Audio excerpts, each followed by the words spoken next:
30-дневен притвор добија директорката на јавното предпријатие Комуналец и двајца раководители во предпријатието, затоа што гостиварци речиси 20 дена пиели и користеле вода загадена со фекалии. За сега според обвинителството, токму тие тројца се одговорни за епидемијата што го зафати Гостивар и ги преполни болниците со пациенти со симптоми на труење. Директорката на јавното предпријатие Комуналец во Гостивар заедно со техничкиот раководител како и раководителот за водовод во предпријатието се осомничени за тешки дела против животната средина и загадување. Минималната казна затвор за ова кривично дело изнесува 4 години, меѓутоа со закон не е утврдена максималната казна затвор. Тие денеска беа спроведени тука во Гостиварскиот суд. Скандалот се разоткрива по анонимна дојава на 16 јули, кога од обвинителството наредиле итно да се излезе на терен. При извршениот увид, инспекторите констатирале дека на местото има поставени 3 потопни пумпи, од кои 2 се уште работеле. На 16 јули од страна на МВР како дежурен јавен обвинител бев известена дека од страна на загрижени граѓани е пријавен настан дека во селото Вруток во водоводниот систем се пренесува вода однадвор, со што се загадува водата во водоводниот систем со кој се снабдува целиот град. Утврдено е дека пумпите се во функција и во моментот на извршување на увидот со истите пумпи се извршува внесување на вода од каналот со непреработена вода внатре во водоводната преливна комора, кажа обвинителката.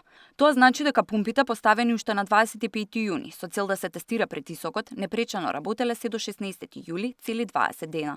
Преку потисни црева поставени низ преливниот отвор, заматената и штетна вода со бактерии од отворениот канал се сливала директно во затворениот систем и комората од каде што со вода за пиење се снабдува целиот град. Лабораториските анализи на мустрите покажале шокантна слика. Инспекторите на терен утврдиле дека водата во каналот била и со око видливо нечиста. Во отворениот канал на водата измерено енормно загадување од речиси 2500 колиформни бактерии, иако максимално дозволено е само 50.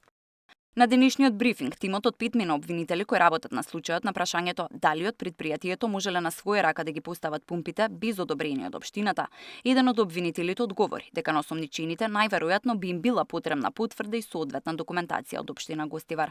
Сепак, обвинителот нагласи дека за градоначалникот за сега нема никакви докази за вмешаност во епидемијата. За сега овластени лица со него направиле само разговори и составиле службена белешка.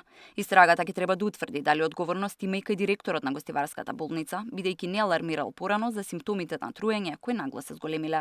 Од обвинителството се децидни дека истрагата не е завршена и за секој за кого ќе се обезбедат докази дека е на било каков начин инволвиран или потврлил, ќе биде опфатен во постапката.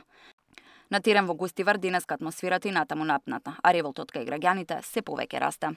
Ни подаруваат вода. Не можеме, ние сме социјални случаи, не можеме со мајка болна со операција, мајка ми болна од вирусов. Аортата оперирана, со болести, не се излагат во крај. Тешко. Тешко. Така земате вода од камиони што доаѓа? Да.